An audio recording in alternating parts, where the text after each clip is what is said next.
It's the E-Commerce Minute, your daily dose of e-commerce, tech, and retail news with your hosts Bart Mraz and John Suter. The E-Commerce Minute is a production of Sumo Heavy, a digital commerce consulting firm in Brooklyn, New York, and Philadelphia. Find us on the web at sumoheavy.com.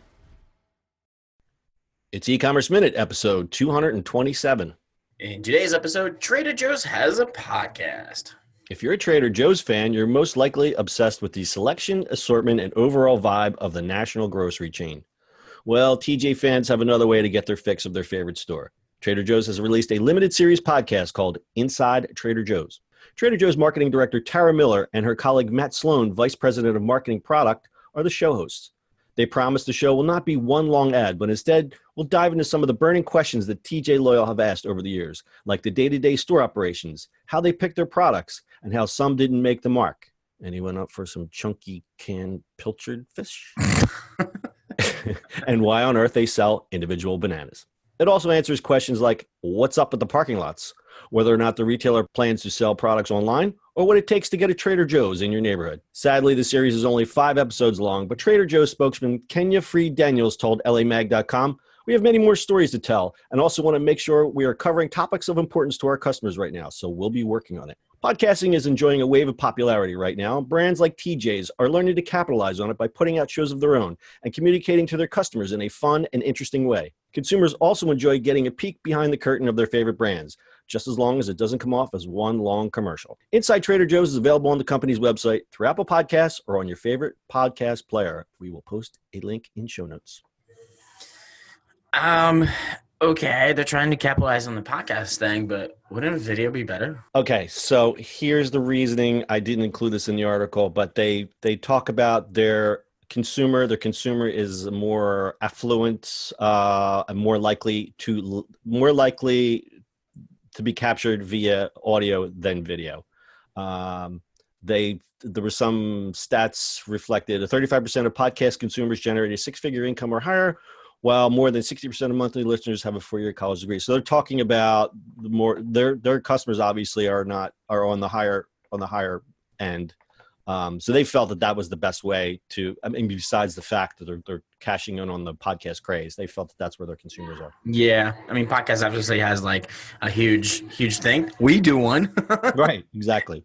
But we also been around podcasting since it pretty much started. So there's that other side of it. It just became bigger and bigger, which is great. Was it 73 million Americans are 73 million Americans over the age of 12 report they listened to a podcast in the last month. That's crazy. That's crazy. Let's talk about podcasting in general for a second. Yes, it is the trend. It's the wave. We're starting to see some consolidation. You look at a company like Gimlet that was like, where were they 2 years ago? They weren't even around, and now they're putting out, they're putting out TV. They're getting into film. It's just pretty insane what's happening. I think what the problem's going to be is then everyone's going to be a Me Too, and let's dovetail this into Trader Joe's and brands. Is that someone's going to look at this and say, this is a great idea. And then you're going to have a bunch of copycats, and that's where it gets diluted. And that's when people stop paying attention. And then there's just, it's the, struggle of finding good content and promoting it. But that's just a regular struggle, right? It's becoming that. I mean, look at YouTube, look at all the stuff that's going on between music, and it's just content and trying to find good content. Right. And what's going to break through, because you can say, oh, I've got a podcast, but if it's not any good and no one listens to it, then what's really is the point there? And the fear is that you're going to see all of these brands put out these subpar podcasts. Now, Trader Joe's, I think, is a special example because they're unique in a lot of different ways. They have a unique culture, their brand, and everything from their branding, their product line. I mean, it's just a unique story. So I think it fits well. But but on the same note, would you listen to a podcast about Safeway? I mean, unless you were deep in the grocery business, you probably wouldn't. Yeah. Because Trader Joe's has, they have the cult following. Yeah, no, they do. I mean, it's kind of like, I guess Whole Foods could do it too. Yeah. Okay. Whole Foods is on par with a Trader Joe's. But let's take it a step further. Would you listen to a podcast about, I don't know, Kroger? Well, It's the maybe. Kroger podcast. Maybe. Maybe. Well, like I said, if you're in grocery business, you probably would. All right. So some fun facts that were revealed in the podcast. Some of the Trader Joe's stores used to be carpeted. Ugh. That's weird. One weirdo employee admits to owning 40 Hawaiian shirts because the people in Trader Joe's wear Hawaiian shirts. The Trader Joe's staff tries everything, even the dog biscuits, which Sloan says taste like salmon and sweet potato. I can imagine that. Mandarin Orange Chicken has been the overall favorite Trader Joe's product in Customer Choice Awards for 9 years running. I agree with that. Not so surprising, 80% of the products sold at Trader Joe's are private label, meaning they're produced by an outside brand, which is why they're able to keep the cost so low, but I don't think they're that cheap. There was one interview, the founder of Trader Joe's, where he flat out said the whole model is to buy cheap foods people would never normally buy, call them exotic, and sell them at a jacked up price. That is more accurate.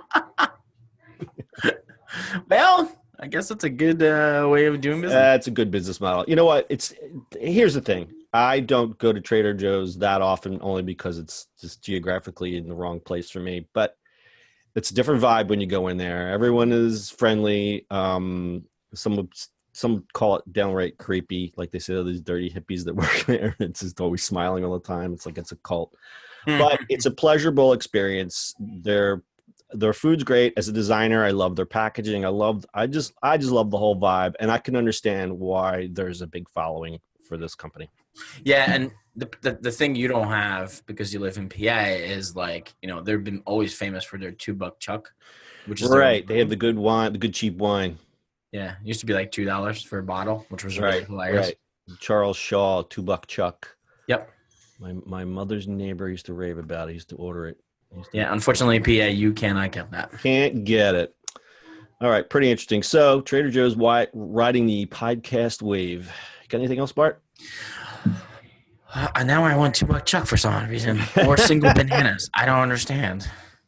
It's still early in the morning, but we'll use the theater of the mind and pretend it's 5. Yes, let's have a glass of $2 chuck. Or a single banana. Or a single banana. Oh, I was supposed to tell the banana story, so I didn't want to leave everyone hanging. Does everyone know the Trader Joe's single banana story? I don't. Okay, Trader Joe's has an unusual approach to selling bananas. CEO and Chairman Don Bain once spotted an elderly woman in a grocery store. When he asked her why she passed over the bananas, which were sold in bunches of 4, she informed him, "Sonny, I may not live to that 4th banana." At that moment, he knew Trader Joe's had to sell individual bananas for 19 cents each. All right, so it's probably a made-up story, but every company has that little piece of folklore.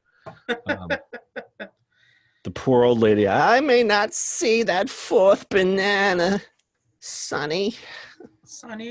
All right, anything else? No, that's it. All right, that's your Commerce Minute for today. We'll see you on the internet tomorrow.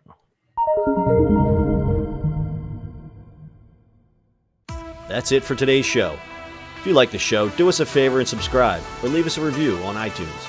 And don't forget, you can now listen to the e-commerce minute on your Amazon device. Just add e-commerce minute to your flash briefing. And finally, if you have a comment or suggestion, or just want to say hi, find us on social media @SumoHeavy.